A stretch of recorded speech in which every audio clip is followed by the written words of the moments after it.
안녕하세요. 시내가 책방입니다. 저는 책방지기 한 걸음씩입니다. 오늘은 C.S. 루이스의 헤아려 본 슬픔 중에서 사장과 아내였던 조이의 아들, 즉 양아들의 글을 정리해서 들려드리도록 하겠습니다. 나는 내가 어떤 상태를 묘사할 수 있으리라고 생각했다. 슬픔의 지도를 그릴 수 있을 것이라 생각했다. 그러나 슬픔은 상태가 아니라 과정이었다. 그것은 지도가 아닌 역사서를 필요로 하는 것이어서 이므로 어느 지점에서 그 역사 쓰기를 멈추지 않는다면 영원히 멈출 이유를 찾지 못할 것 같았다. 날마다 기록해야 할 새로운 것이 있다. 슬픔은 마치 긴 골짜기와도 같아서 어디로 굽어들든 완전히 새로운 경치를 보여주는 굽어지는 계곡이다. 사랑하는 이여, 당신이 떠나면서 얼마나 많은 것을 함께 가져가 버렸는지 알기나 하오. 당신은 내게서 나의 과거조차 앗아가 버렸소. 우리가 함께하지 않았던 과거마저도. 잘려진 부분이 과거와 단절된 고통으로부터 회복되고 있다고 말하니 틀린 소리였다. 그 고통은 너무나 여러 방면으로 나를 괴롭히면서 하나씩 차례로 드러나는 탓에 내가 속은 것이었다. 그리스도를 원합니다. 그분과 유사한 그 무엇이 아닌. H를 원합니다. 그녀와 유사한 그 무엇이 아닌. 모든 실체는 우상 파괴적이다. 지상의 삶에서조차도 세속의 연인은 그녀에 대한 우리의 단순한 개념을 끊임없이 깨뜨리고 승리한다. 그리고 우리는 그녀가 그렇게 하기를 바란다. 그녀가 힘을 다해 항거하기를, 모든 결정과 모든 예기치 못한 면모를 보여줌으로써 선입견을 깨뜨리기 원한다. 즉 그녀는 확고하고 독립적인 실체를 통해 그리하여 단지 이미지나 기억이 아닌 이 실체야말로 그녀가 죽고 난 후에도 우리가 더욱더 사랑해야 할 대상이다. 하나님에 대한 내 생각이 아닌 하나님 자체를, H에 대한 내 생각이 아닌 H 자체를. 그렇다. 우리 이웃에 대한 생각이 아니라 우리 이웃 자체를 사랑해야 한다는 말이다. 우리는 같은 방에 있는 산자들을 향해 종종 이러한 실수를 저지르곤 하지 않는가? 그 사람 자체에게 말 걸고 행동하는 것이 아니라 우리가 마음속에 만든 대략의 그림에다 대고 하는 것이 아닌가? 그리하여 우리가 미처 그 사실을 깨닫기도 전에 그는 멀찌감치 떨어져 버리고 마는 것이다. 이런 생각을 다른 사람에 빗대어 가정한 이유는 다른 사람들 또한 너무도 자주 나를 이런 식으로 생각하기 때문이다. 우리는 모두 남들을 완전히 파악하고 있다고 생각한다. 이러는 사이에도 나는 다시금 카드로 집짓기를 하고 있는 것인지도 모른다. 그렇다면 그분은 다시금 건물을 납작하게 부숴버려야 할 것이다. 필요하다면 언제든지 부숴버려야 할 것이다. 하나님 앞에 이러한 질문을 던질 때 나는 아무 대답도 얻지 못한다. 그러나 다소 특별한 종류의 묵묵부답이다. 잠긴 문이 아니다. 외려 조용하고 분명 동정적인 시선 같은 것. 마치 그분이 거절의 뜻으로 머리를 가로 저으시는 게 아니라 질문을 유예하시는 것 같은. 아들아, 잠잠하거라. 너는 이해하지 못한다. 하시는 것 같은.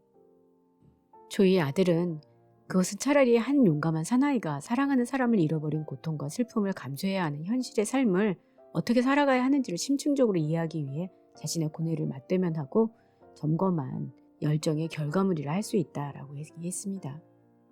루이스도 9살에 어머니를 잃었던 적이 있고 세월이 지나면서 1차 내전 중에 친구를 잃는 슬픔을 겪기도 했었습니다. 헤아려 본 슬픔을 더욱 비범하게 만드는 요인은 저자가 탁월한 인물이며 그가 애도하는 여인 또한 뛰어난 사람이었다는 데 있습니다. 두 사람 모두 작가였고 학문적으로 재능이 있었고 신실한 그리스도인이었습니다. 그러나 이들의 공통점은 여기까지입니다.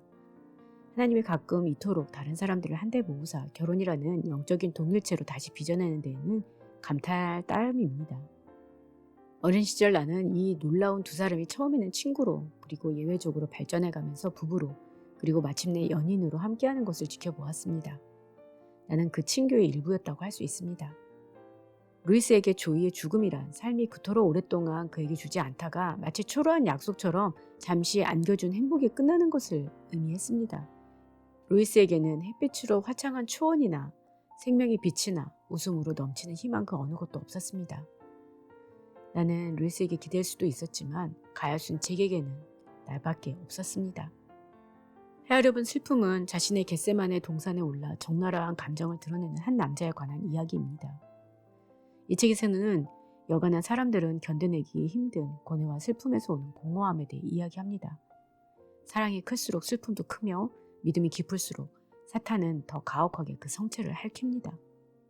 루이스가 사별로 인해 고통받을 때 3년 동안 계속 두려움 속에 살아온 결과 정신적인 괴로움을 겪고 있었고, 게다가 골다공증 등 질병으로 인한 육체적 고통과 더불어 죽어가는 아내를 마지막 몇 주간 보살피느라 완전히 탈진한 상태였습니다. 그의 마음은 보통 사람들이라면 견디지 못했을 상상할 수 없는 긴장으로 갈갈이 찢어져 있었습니다. 그래서 이 글을 쓸 때는 너무 격정적이고 C.S. 루이스 같지 않아서 출판하려고 하지 않았는데, 시간이 흐른 후에 다시 읽어보면서 자신과 비슷하게 슬픔으로 시달리고 감정적 고난을 겪는 사람들에게 이 글이 어느 정도 도움이 될 수 있으리라고 생각을 해서 N.W. 클라크라는 가명으로 출판하게 되었습니다. 이 책을 통해 우리는 강하고 확고한 그리스도인인 루이스조차 격정적인 생각과 느낌이 회오리에 말려들었으며 슬픔이 입을 쩍 벌리고 있는 깊은 틈새 속에서 구원을 찾아 어지럽게 헤치고 다녔음을 알게 됩니다. 저는 이 책을 읽으면서 우리에게 있는 슬픔이 하나님 앞에서 건강하고 또 그것을 마음껏 표현해야 하는 때가 있다라는 생각이 들었습니다.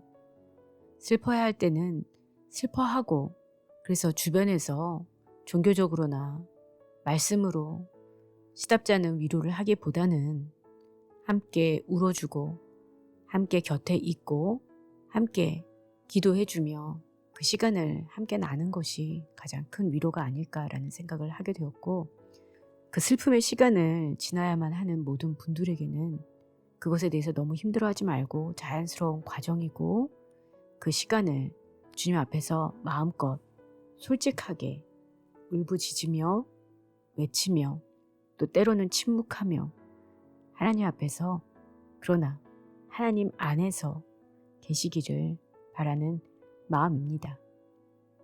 여러분에게도 의미 있는 시간이 되었기를 바랍니다. 그럼 다음 시간에 새 책으로 돌아올게요. 안녕히 계세요.